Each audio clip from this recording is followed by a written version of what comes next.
Welcome to another week of Gossip Without Prejudice, the show where we tell you about stuff that's going on and talk about misconduct in the legal industry, things to watch out for so you can be better informed. My name is John. Lindsey's name is Lindsey. Hello. Joining you once again. We appreciate you tuning in. We've got some stuff in the news. You want to jump right into it, Lindsey? Yeah, we're going to be mostly focusing on just what's going on in the world, and we'll get back to regular dumb lawyer stories next week. Yeah.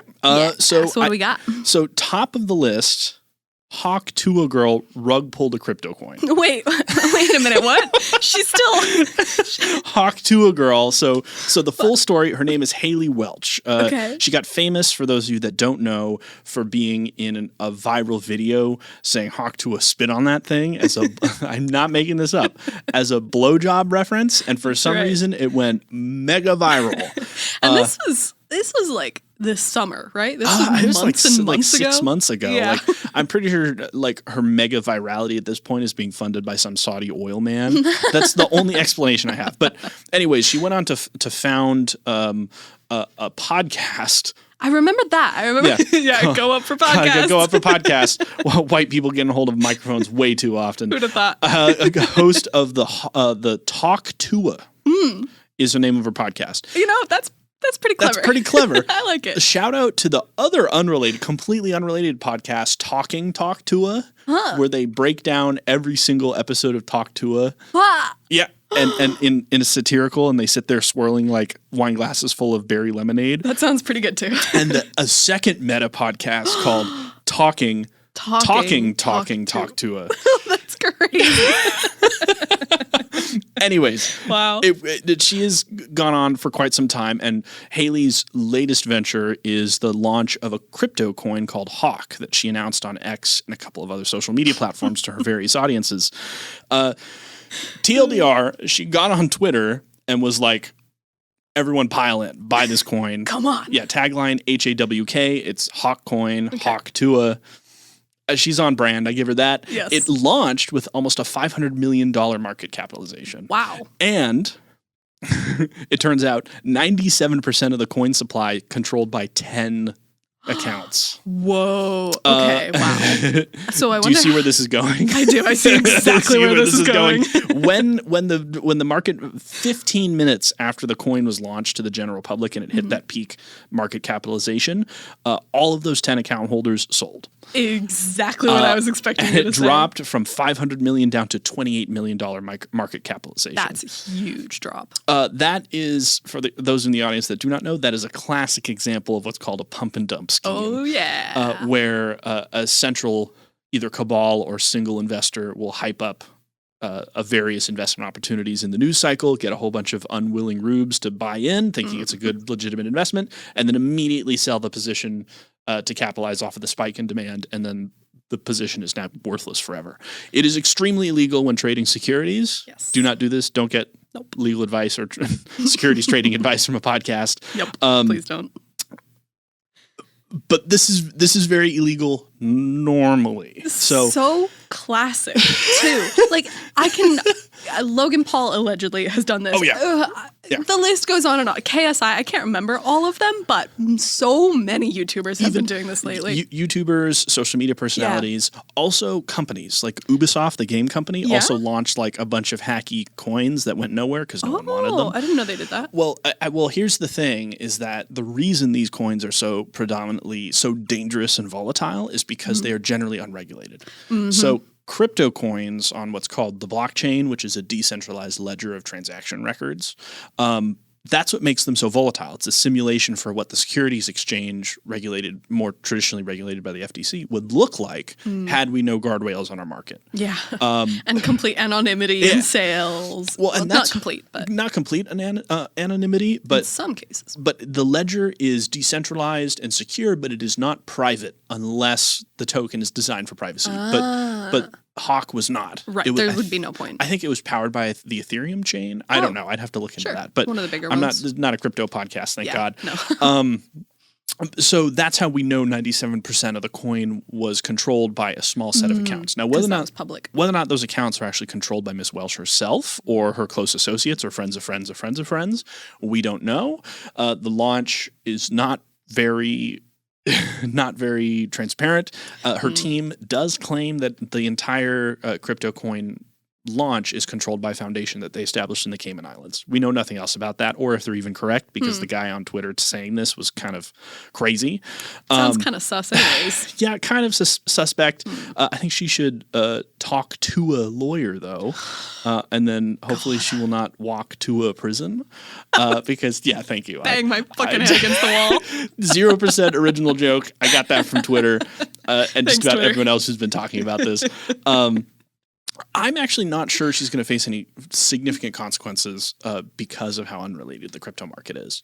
Please do not buy crypto coins. Their only value is as a speculative object on the market, not as a tangible good. Pretty heckin' risky. Bitcoin did hit $100,000 per coin valuation.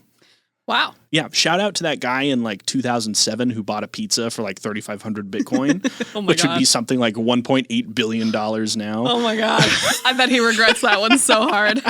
So yeah, keep an eye out, talk to a girl, walk to a jail. We'll keep you updated. I'm really curious to hear whether or not she ends up facing charges over that, because there's a lot of stuff coming out these days about this specifically. You probably watch CoffeeZilla, right? CoffeeZilla is Shout actually out to has done fantastic. He's an online, he's an investigative online YouTuber journalist, but he also does a lot of crypto work. And the reason there's so much, the space is so ripe for so much investigation is because everybody's ripping everyone off. Yup, because apparently it's super easy. Yeah, it is. Otherwise, all these people wouldn't be doing it. Well, the power of the audience is something, very. It's something you have to take care to manage. Absolutely. CoffeeZilla is an excellent example of that. But anyways, story number 2: the U.S. Court of Appeals for the District of Columbia on Friday today unanimously upheld a law that would lead to the ban on TikTok in a few short months. Oh wow! TikTok ban was upheld by the Court of Appeals. Oh my goodness! So it's going to be banned in January 2025. Wow. That's really soon. Yeah, like 8 weeks, six weeks. Oh no! What are we gonna do? This hands a resounding defeat to the popular social media platform as it fights for its survival in the U.S. Now, one thing I see a lot of commentators get wrong is they're like, "Oh, it's a TikTok ban. It's a TikTok ban." It is not a TikTok ban. It is a forced sale. So they will be banned if, which is to say, the parent company, if they don't sell it to an American company. So the problem is that it's a Chinese-owned company, right? That's the concern. John Oliver did a fantastic segment on why the Chinese really aren't doing anything more than what American companies are doing with our data. I am not in favor of the TikTok ban because American companies are known to be doing all the things that the Chinese companies have not been proven to be doing at this time. Yeah, that sounds about Chinese right. companies probably are, but like privacy reform is the way to address this, not targeting a single platform this one time. I mean, I'm not a political commentator, so you'll hear no more of that from me. Right. But I have a question on that. Yeah, sure. Is it going to be like, throwback, aging myself here. Is it going to be like Flappy Bird, where if you still have it on your phone, you can still use it, but no one can download it anew? See, when you said that, I thought you were talking about, like, is it going to be like Flappy Bird, where the owner had a massive crash out and then quit because he didn't want to fucking deal with all these people anymore? Yeah, exactly. He's like, I made like $8 million. I'm fucking done. I'm Screw you guys. Moving to Nebraska. Yeah, it's not going to be like that. Okay, so it won't stick around. But I don't think it'll stick around because Flappy Bird it doesn't require a network to run, right? But TikTok, I think TikTok's ban to be effective wouldn't just be a halt on sales. I think it would be a halt on operation. But I'd have to get back to you on that. I'm not 100% sure. Anyways, bad news. Yes. Like 174 million Americans use TikTok. Wow. Yeah, and a majority of people under 35 get most of their news from TikTok, which is why we post here. I think it's supposedly why we might no longer be posting here. We may or may not be posting there any longer. So I have another question. Yeah. So suppose TikTok has been working behind the scenes on a sale to an American company these past couple of months. Yep. Is it possible that within the next month a sale will close, or is that pretty damn unlikely? That's pretty speculative at this point. Yeah, hard to say. Well, because the mechanics of a business transaction are based on options, and any buyer is going to know that TikTok must execute a sale. The American market is lucrative, but it's not as lucrative as the Chinese and Indian markets, which is I think it was ByteDance, the parent company. I think it was. I'd have to double check that. But these companies, there's actually a Chinese version of TikTok that came first. Yeah, and then the parent, Douyin, I think it's called. Yeah, I think. And then they purchased Musical.ly in 2016.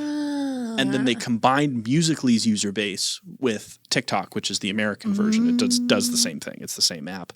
And then that's why TikTok sort of just came out of nowhere. Okay. And why it was all about weird dancing for the first 2 years. Right. That really was such a unique evolution. There's nothing else that's become something the way that TikTok has. It was basically, the Instagram Explore page that no one used. Yeah. TikTok is basically just the Explore tab on Instagram. Instead of you finding the content finds you. That's all TikTok is. That was incredible that no one thought of that sooner. That's true.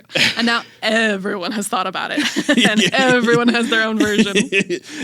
and I think it's such a powerful civil liberty because these days so much of our society is rooted in such cynicism that con men are perceived to be non-exceptional. When you're cynical, when everything around you has a negative worldview, and then some guy comes along and is like, I'm gonna rob you, then he, to your worldview, is not abnormal. And then you say, I like that guy because at least he's honest about wanting to rob me.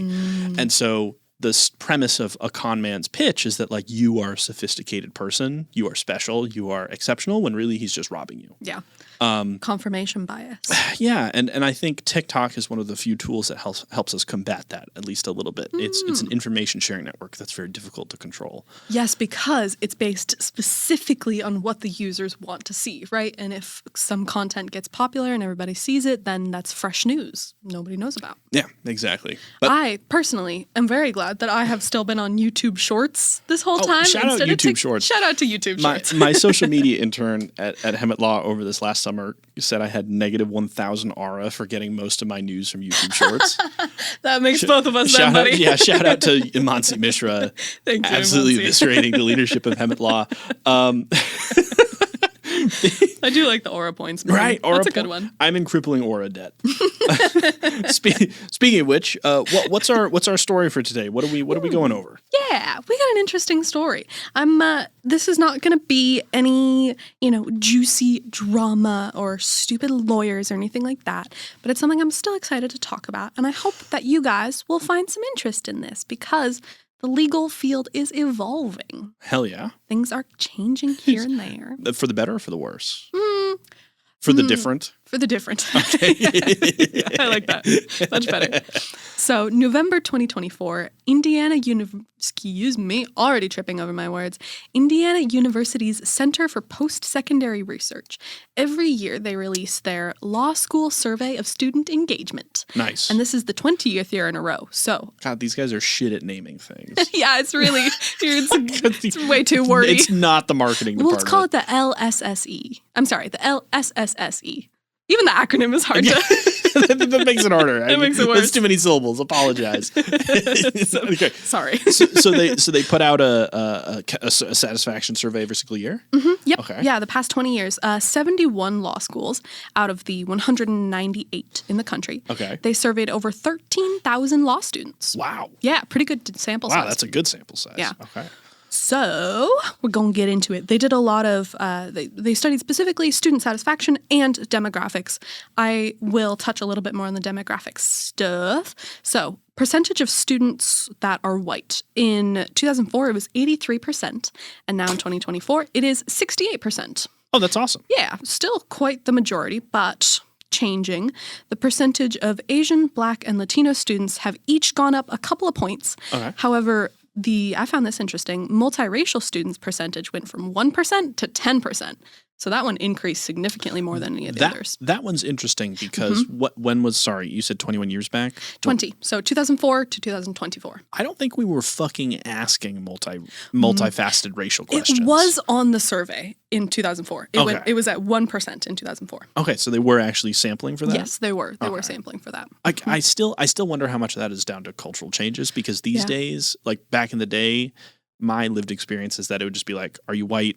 Are you black? Are you, Yeah. and that was it. People weren't talking about multiracial as a concept 20 years ago. Exactly. And now, like, on every single thing, it's like, what are you identify as? What is your race? What is your ethnicity? And pick multiple instead of pick just multiple. pick one. Exactly. So I have no doubt that proportion has gone up, but I also want to draw attention to that this could be sampling, a cultural sampling bias. But I would definitely agree with you there. This is interesting. Native American students in 2004, 1%. Okay. And now in 2024, 0.4%. Wait. It went. So there's 0.6 decrease, which is interesting to me. It's sad. It sucks. But I wonder, I personally have no data. I wonder how the Native American population has changed itself and how this number reflects that. Like, are they increasing and the law students are decreasing or the other way? I'm going to punt on this and say I am not, I don't think I'm qualified to remark, particularly on the plight of First Nation individuals. Yeah, me neither. Especially since there's something called Indian law, and it is called Indian law, not Native American law. For those of you in the audience wondering, it's specifically tribal law, how it interacts between the federal government and various tribes across the country. I see. There are specific scholars. I think there's one or two really renowned scholars at the University of Washington School of Law. I'd want to bring them in. If we can get them and ask. That'd be subscribe to the podcast so we can get people in. Yes, please. And let us know if you'd like to see that too. Yes, please. I think particularly Native Americans are one of the most in almost every conceivable way, are the most underserved racial minority in this country. Yeah. And you know what? You know what's even more insulting? You know what really pisses me off? What's that? Land acknowledgements. Ooh. You know how it's not that we're acknowledging that the land used to, okay. Imagine a guy stole your car. Okay. Right? Got it. He fucking stole it. It was your car. And then boom, it's gone. And then it's gone. And then he gives you, and then all of a sudden he sometimes drives you to work. And when you get in the passenger seat, every time before you start the car, he goes, I just want to acknowledge. I know that this was your car. I want to take a moment to recognize the first owners of this car. And then he doesn't give it back to you. It's such a bitch move. You know what? You've got a very good point there. Every time I see a bunch of white people on a stage doing that, I want to strangle myself and jump out of the building because I feel so fucking embarrassed that we're rubbing it in their faces and saying, "Well, sorry, man, we stole it. Man, it's so great that we own this now. Not yours anymore." I just want to take one moment to acknowledge that. You've got a good point there. I fucking hate that shit. I mean, maybe it comes from. It has that same energy as Latinx, and which is by and large an invention of a white savior majority, because Latinx is English. It's Latinx. It would be Latinx, and that makes no sense. No, it doesn't. And in Spanish, the like everything's gendered. Right. Yes. Yeah. Yes. And the quote unquote male is the predominant, right? So in all populations, whether or not if there's male and female people, it's Latino. Yes. Right. Exactly. Grammatically speaking, specifically grammatically. That went pretty off the rails. But anyways, what I wanted to get back to is that, like, I think particularly for Native Americans, that's a very complicated subject because the relationship between the law and the people that the way they are governed, I imagine there's some very complicated emotions there, especially when you want to lean into a system that has for generations systematically oppressed you and stolen your land. Yeah, seriously. But fun fact, I've been told that the reason it's called Indian law very deliberately is because if it was called something like Native American law, then it would imply that their authority comes from the American system when they are independent sovereign entities. I suppose that makes sense. That's what I've been told. I'm not a scholar, but I have been corrected multiple times when I was learning about the subject. It is Indian law and nothing else. Okay. Well, now we know. And listeners, let us know what you think. Yeah, please. We would love to hear your thoughts on this. Anything we got wrong? Any comments? We got right? Yeah, so we can ignore you. Lindsey, let's continue with the survey. Back into it. Yeah, that was a big, very roundabout. I have one more specifics here on demographics.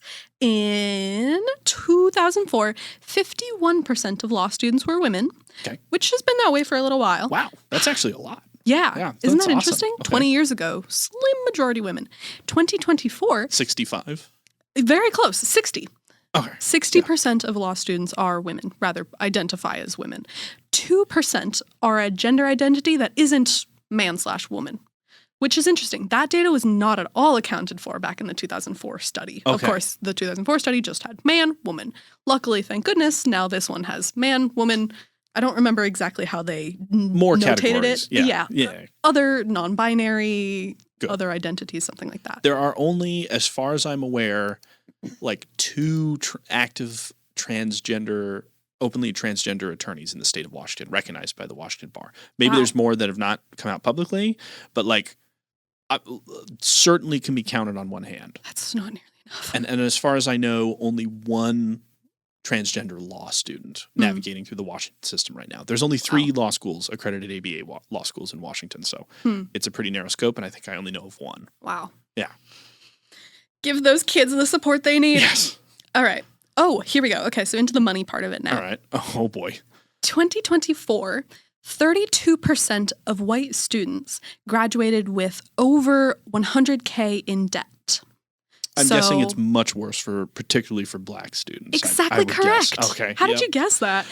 So again, 32% for white students, over 100K in debt, but 51% for black students. I would also guess Crazy. that not only, I'm going to extrapolate out this trend, I'd say if this data is collected, the black students not only graduate with more debt, but I'm guessing a higher proportion of them are unable to pay it off, and their balance actually goes up in the next 10 years. Oh, wow. I would reckon that happens to every population has some people that happens to, but I'd guess like 20 or 30% for black students. That sucks. And it gets worse too. 51% for black students, 53% for Latino students graduating over 100K in debt. Okay.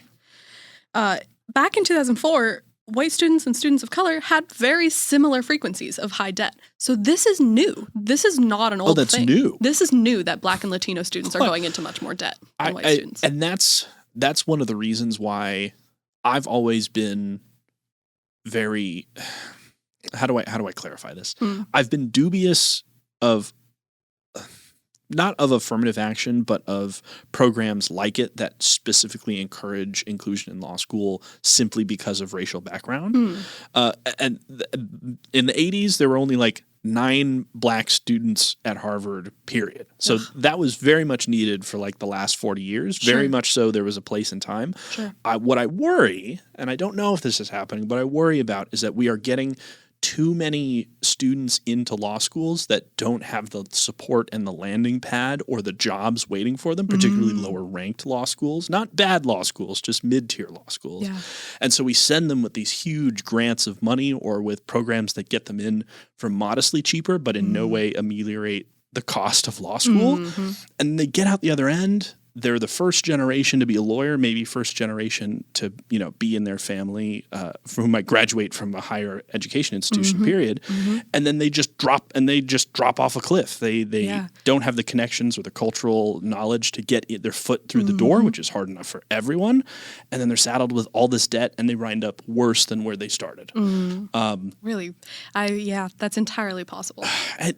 Because law schools and attorneys do a very poor job of educating people what the job market and actual practice looks like. That's for sure. And even if none of those factors I just talked about are a possibility, it's just not for everyone. Sure. Like I think what the stats is like after 5 to 10 years after graduating law school, something like 2/3 to a half of graduates have quit the law entirely. Wow, that's huge. It depends how you count. So some studies have said some different things, but it's usually somewhere around half to 2/3, somewhere in there. That's an insane amount. Yeah. And the money is just the debt is just there for this thing that you're not practicing anymore. That's got to be rough for those individuals. And most people don't know that the average attorney in the U.S. makes like $60,000. Really?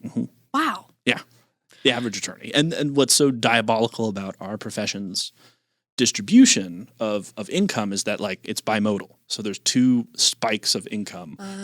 Everybody making 40 to 80K down here, and then like 15% of everyone is pulling in like 200,000 plus. And those are the ones that we hear about. That's what everyone wants. It's 15 to 20% of the jobs, just enough to let everyone delude themselves into thinking they'd be in that 20%, but not enough to actually give the opportunity to nearly enough people. Wow. I didn't realize that it was that disparaging. Wow. And most people in law students don't.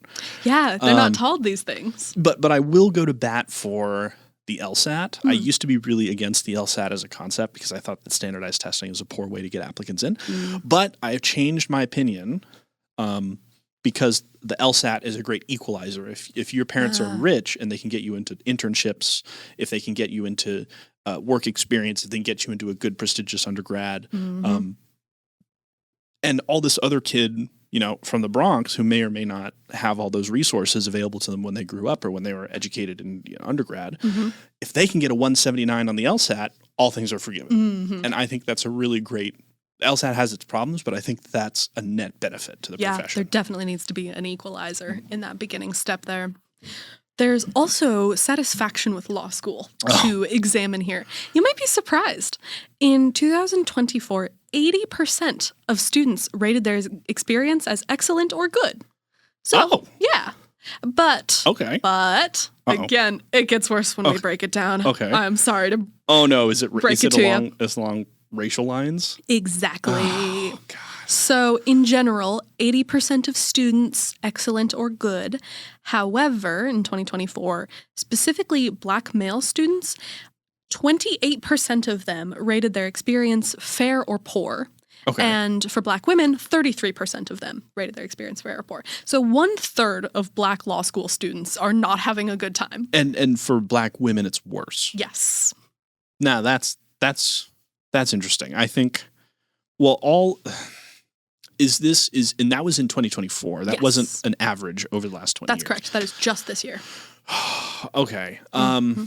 Sometimes I'm seeing a lot of firms have that energy of, like in undergrad where the campus photographer would like hunt down the generically brown student like a heat-seeking missile. Sure. Just to get that one photo of the 99% white campus. Yeah.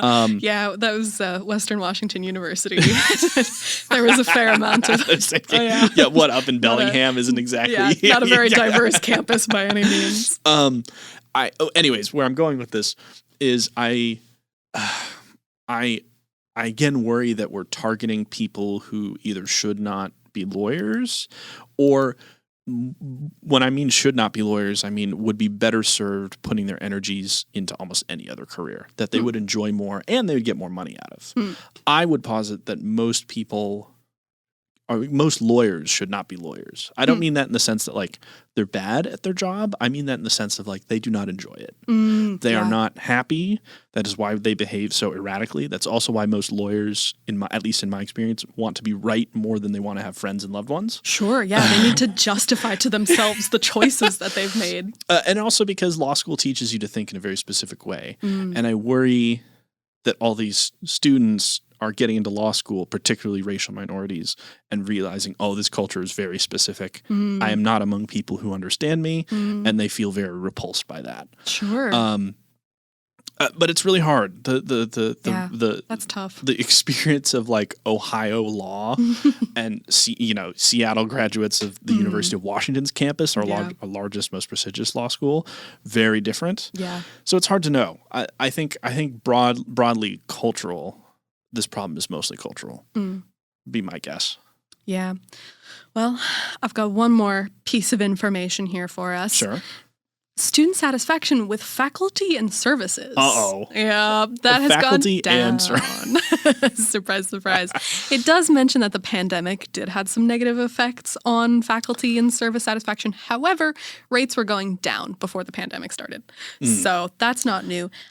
In 2024, students had positive relationships with other students at a rate of 76%, meaning 1/4 of law students don't like their colleagues. That's surprisingly low.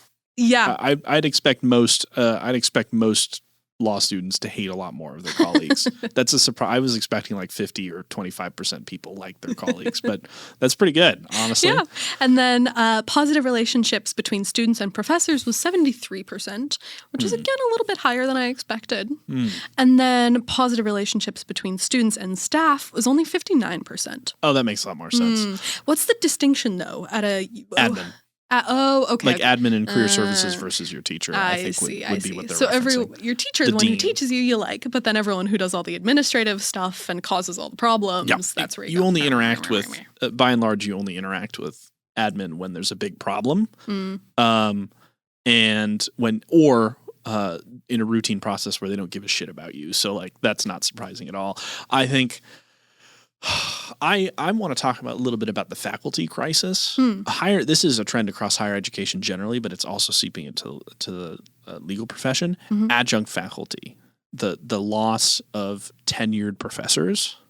I mean, we all clown on tenured professors for like, oh, they don't care, they don't show up, they don't teach, they can't be fired. Right. But tenured professors are a huge font of experience. They're pillars in their community because once you get tenure, you can't leave. Or you can, but like you lose your tenure and no one wants that. Right. So it anchors people in place. It centralizes them in their work. It lets them build a professional network around the school. And they also tend to do really good research. That's why tenure was invented. But schools, higher education, as costs have gone up, and schools have had to rely usually on international or out-of-state students to make up the tuition that's no longer being paid by state and federal budgets. They've looked to cut costs, and one of those costs is in faculty.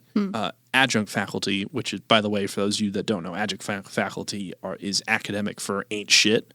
You're basically part-time. You usually work a full-time job. You don't have tenure. You usually get paid really poorly, even at really big, prestigious schools.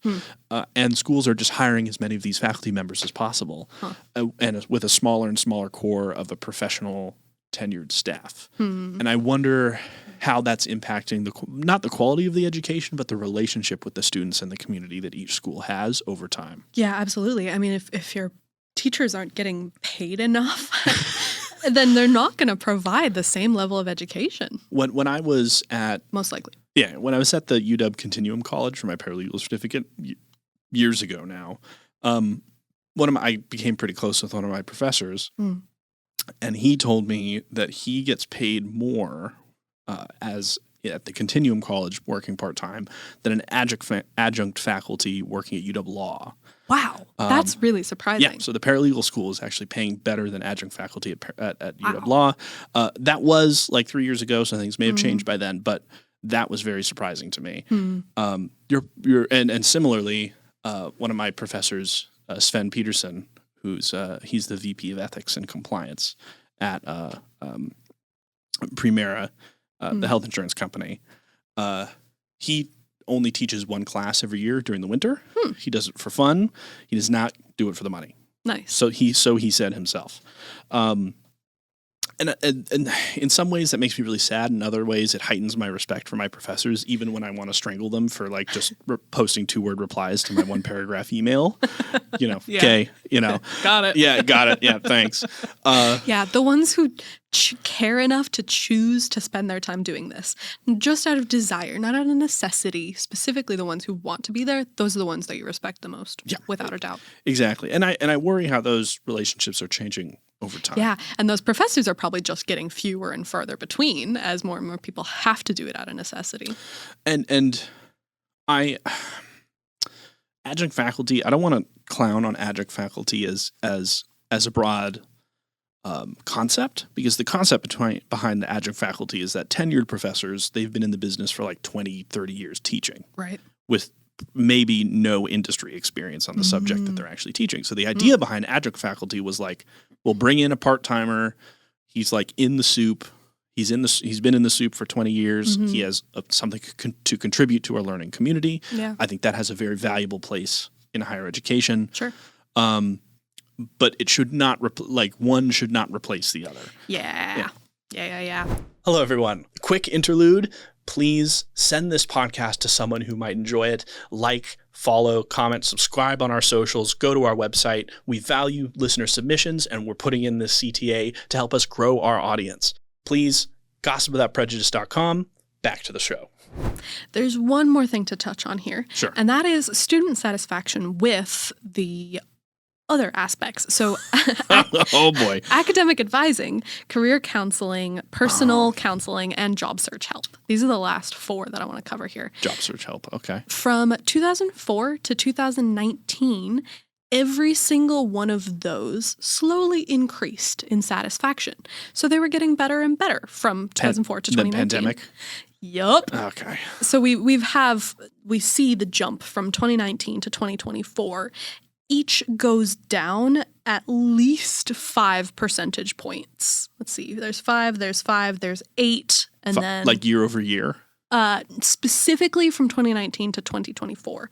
So over the course of 5 years, each of these trending downwards. Yes, trending downwards. I put the blame on law firms themselves. Really? I put the law firms. Okay, so this is a two-pronged problem. So law firms are still hiring like it's 5 years ago. They're looking for the same things, the same metrics, despite the fact that the educational and cultural landscape of our labor force has changed significantly. That's for sure. And law schools are also really bad at adopting those, at recognizing those trends. And so they're sort of caught between these students who demand something very different and these employers who may be looking for something that may not be readily available. Sure. And where I'm going with this is to say, if a law school's admin gets ranked based on salary, among other things, salary 6 months after graduation, what is the role of career services? To help students get high-paying jobs. Only initially. Right? All they care about is that six month, 1 year, 2 year survey. And then after that, the school gets nothing out of your career success. And they don't give a shit. Generally not. Unless you choose to donate later on. But then they'll definitely email you. But they're not going to plan for that. Despite contributing almost $185,000 to my education at the University of Washington between my master's and my undergrad, I still get fundraising donation emails. It's really, honestly, it's the same for me and my friends. It feels fucking absurd. Do you know what year it is? Do you know what's going on? Transaction over. Do you think over. we have money for you? Like, that's not how it works anymore, buddy. Anyways, that's part of the problem is that the rankings dominate. In some ways, it's not the law firm's fault. The rankings dominate how a law school is perceived, how much funding they get, how easy it is to get the best professors. And so they have to cater to the system. It's like a merry-go-round that no one can get off. Wow. And since the legal industry is so slow to change, but our society is changing so fast, it's just, boom, it collides chaos. in the middle. Yeah. And the students are the ones who suffer for it. Exactly. And so these law schools aren't incentivized to screw over their students, but they aren't exactly incentivized to not to. Right. Right? Because it's like, oh, we just need to get you into a big law job. We'll get that, salary survey. 6 we'll get months our in. job numbers, and then we'll get our 90%, 98% employment rate or whatever. And then, not our problem anymore. Right. This is also why it's, unpopular opinion, hot take, it's easy to get through law school. Okay. It is hard to excel in law school. It's hard to be in the top 20%. It's very hard to be in the top 20%. That drives. But it's also very hard to get kicked out. If you put one foot in front of the other and make a good faith effort, you will graduate. And this is actually part of the problem. We have too many law school graduates. Too many schools willing to take anyone, and too many schools hesitant to kick people out because it hurts their graduation numbers. They want those people to get through so that they look better. Yes. And then there's just not enough jobs on the other end for those mediocre students to go find. Well, because it's interesting because the American Medical Association limits the number of total graduates that can graduate every single year. And they limit the number of residencies available for matching. Interesting. This is why an anesthesiologist or a neurosurgeon makes $700,000 a year right out of their residency. Because their job numbers are capped. Or the graduates are capped. The job numbers are not. It keeps salaries very high. The ABA has no such power. The ABA, the American Bar Association, has not taken steps to regulate law schools by and large, other than accreditation. It's just, okay, you're accredited. Boom. Go crazy. Yeah, talk to your state about local funding by and large. Or you're private and you don't even take that much state funding. And what this creates is just tons of law schools just particularly selling the American dream to vulnerable populations. They'll score like 140, 130 on the LSAT out of 180, which is very bad. It's not bad, but it's very low for a good law school. Sure. You need like usually high 150s, 160s or more. And then they rack up the debt and either kick them out or or let them graduate into, a labor market that'll eat them alive. Wow. So that unfortunately, that doesn't surprise me at all. Yeah. Well, hopefully these things can evolve for the better. Hopefully we can keep working on this. I have a question for you, though, John. Sure, yeah, absolutely. Have you seen Legally Blonde? Who hasn't? Okay, good. in the picture of law school, Elle Woods always comes to my mind. And the fact that, you know what? I think I'm just going to go to Harvard. I love that story. That's so amazing. That's fantastic energy. Do you think that that's possible in this day and age? For the very top private Ivy League schools, you pretty much need for them. It's a numbers game. In fact, the more prestigious the school, the less that school wants to know about you on its application. Really? The fewer essays they ask you to generally. The fewer essays they ask you to submit. Because they don't want to read your essays. They just want to look at your good resume. Right? Well, the fewer supplements. So the fewer supplements, they look at your transcript. They look at your letters of recommendation. I think Harvard and Stanford only take 2 and 3 letters, and other schools take like 4 or 5. Most take 4. Interesting. And Harvard has like a personal statement, and then a diversity statement, and then an addenda, and that's it. Well, schools like Georgetown, they let you submit like 4 or 5 essays. Wow. And they're like, yeah, tell us about yourself, submit a video. They do all sorts of crazy stuff. Georgetown's a very good school, but the middle to upper tier schools tend to want to know more about you. And that's because they're trying to pick the good applicants. They're trying to get you to get to know you well enough. It's very admirable to select who's really the good eggs, right? While Stanford, Harvard, Yale, they don't need to work. Why would they work that hard? They're Stanford, Harvard, Yale. They'll just... Of course. Why would they care? Just take the highest numbers. That's all that they... Yeah, they're facing a crisis because grade inflation. Yes. Grade inflation. There's in this study, I didn't want to bring it up, but there was one particular thing. Grades are just going up. Like everybody's grade averages, slowly but surely, grades are just going up. Because because it's the school's self-interest. They want their GPAs as high as possible, and that's causing a real problem for the very best schools because everyone has like a 4.0, especially after COVID. Everyone was pass-fail for like 2 or 3 years. Wow. Here in Washington, they just waved in an entire graduating class into the bar with no bar exam. What? Yeah, they gave them diploma privilege. They just said, this is no longer the case. But at the time, they were like, there's a crisis. We can't sit you for the bar exam. You're lawyers. That's crazy. Yeah, I think it was like 120 people that year. Wow. Just didn't have to take the bar. Wow. We should see if we can find one of them and interview them. Yeah, that would just be very cool. Know about how their legal practice since then has evolved. But anyways. I would be more interested to talk to someone from the Wisconsin State Bar because Wisconsin, for those of you in the audience that do not know, is the only U.S. jurisdiction that has ongoing diploma privilege. So if you graduate from one of Wisconsin's 2 law schools, you're in. Wait, really? Yep. There's no bar exam in Wisconsin. Well, there's the bar exam, but if you graduate from a to... Wisconsin law school, you don't need to take it. Wow. So there's a Wisconsin bar exam for people who go to law school outside of Wisconsin and want to be admitted to Wisconsin and have not yet passed somewhere where there's reciprocity, like Illinois. But they've just been that way for I think 30 or 40 years. So I would wonder the percentage of lawyers that face discipline. I wonder if it'd be higher in Wisconsin. I strongly suspect it's exactly the same. Yeah. Because the bar exam doesn't test you on your business acumen. Sure. It tests you on the very minute facts of what's the practice. Called black letter law, which is to say what's this rule? What's the standard? Apply it in this essay. Here's a multiple choice. You've seen the questions. It's usually a lot of sectional tests like that, and then an essay portion. I see. It usually takes place over 2 days or 2 periods. Well, what do you say we move into one of those questions right about now? That is a fantastic transition. Ooh, it's time for my favorite game. To our very favorite segment, LTBE, Lindsey takes the bar exam. Lindsey, are you ready to answer legal questions despite having no legal background? Yes. Okay, here we go. A daughter was appointed guardian of her elderly father following an adjudication of his mental incompetence. The father had experienced periods of dementia during which he did not fully understand what he was doing. The father later contracted to purchase an automobile at a fair price from a seller who was unaware of the guardianship. Uh-oh. At the time of the purchase, the father was lucid and fully understood the nature and purpose of the transaction. What is the legal status of the transaction? Oh, whoa. I have absolutely no clue. Okay, what are my options? A, the contract is enforceable because a reasonable person in the situation of the seller would have thought that the father had capacity to make the contract. B, the contract is enforceable because it was made on fair terms and the seller had no knowledge of the father's guardianship.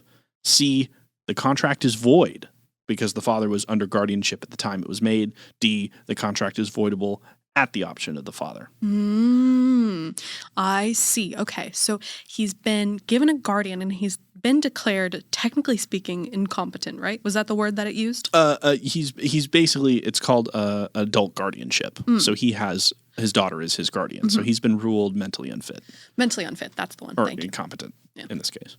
Okay, so it certainly wouldn't be on the seller because in this the contract exists or the guardianship exists for these folks, and so the seller, yeah, whatever. So I think my instincts tell me to go with C, that it's void because the guardianship exists. I think that it's just going to be that simple because if the father was given the opportunity to say yes or no, that like.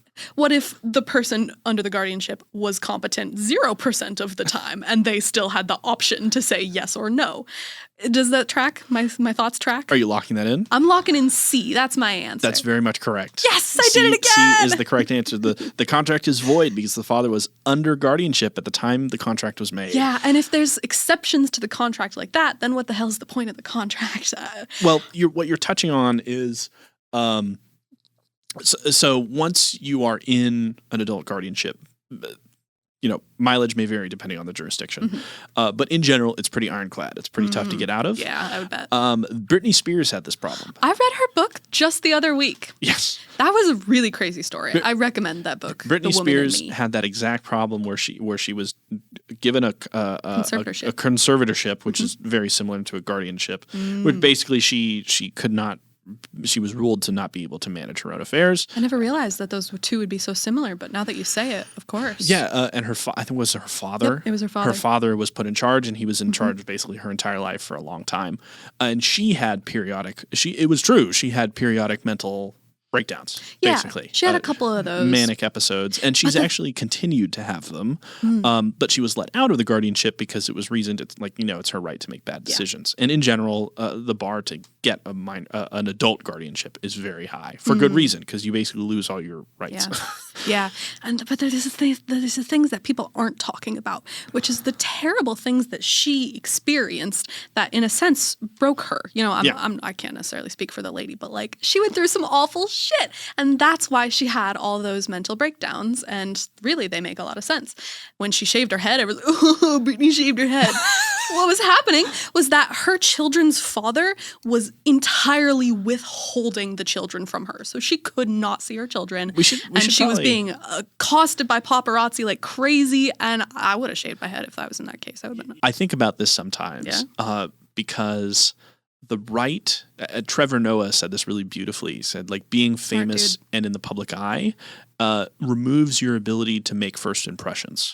Yes, you are absolutely. no longer in control of your own first impressions because everyone already knows you. And so thinking about that kind of fucked me up a little bit because I'm like, being recognized by strangers is a very disruptive process. Sure. From what we're used to when we grew up and nobody knew us. And I think about what that does to people. It's got to be absolutely terrible in some cases. In some cases, I'm sure it's great. Some people are able to handle it better than others. It's all an aptitude type of thing. Getting back to the question, yes. though, Sorry. I do want to touch on answer D. The contract is voidable at the option of the father. Okay, yeah. So this trap touches on the difference between a void contract and a voidable contract. So a void contract is what this was, which is to say, not valid. Call it off, right? Unenforceable. But a voidable contract is generally a contract that's otherwise sound, but the person can back out of it for a variety of reasons. The most common one you hear of is when someone turns 18. So you can technically contract with a minor, especially if their guardian consents. Usually that's what happens. But the minor, when they turn 18, can back out of contracts because that's when the contract would become enforceable as as an adult. Oh, interesting. Yeah, so that's the trap they tried to lay here. They were like, oh, it's voidable if the father elects to void it. And then the first one, the contract is enforceable because a reasonable person in the situation, irrelevant. Yeah, it's not the seller's duty. Yeah, it's not the seller. And B, this is what I talked to you about last week. The contract is enforceable because it was made on fair terms. The courts are not interested in the commercial specifics of the deal. Like they're not substituting business judgment. So the price of the transaction or the terms of the transaction, generally not the analysis. There are some like unconscionability exceptions where like if the contract is just so absurd, there's a public interest against letting it stand.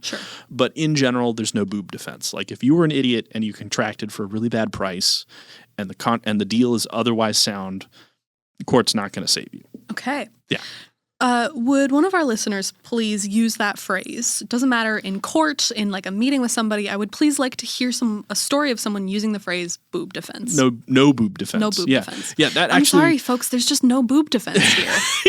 And actually, funny you say that because I first heard that in a law lecture. Really? My professor. Yeah, oh, exactly. Beautiful. I just assumed you made it up off the fly. No. Some bullshit. No, he was he's very old school. He's Bruce Weiner of Weiner and Lamka. I think I've talked about him once or twice before. Wow. Very, very fantastic and eccentric character, and also a fantastic attorney and teacher.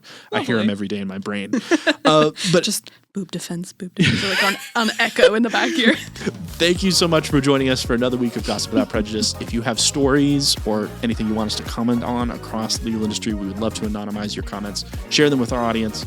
You can reach us at gossipwithoutprejudice.com, and you can find us on socials everywhere, all the usual places. Maybe we'll get a blue sky. Who knows? Oh, yeah. Yeah, it's pretty cool. It's pretty, yeah. I've Anyways, been meaning to look into that. Twitter is Internet Chernobyl. Thank you, Sarah Jiang.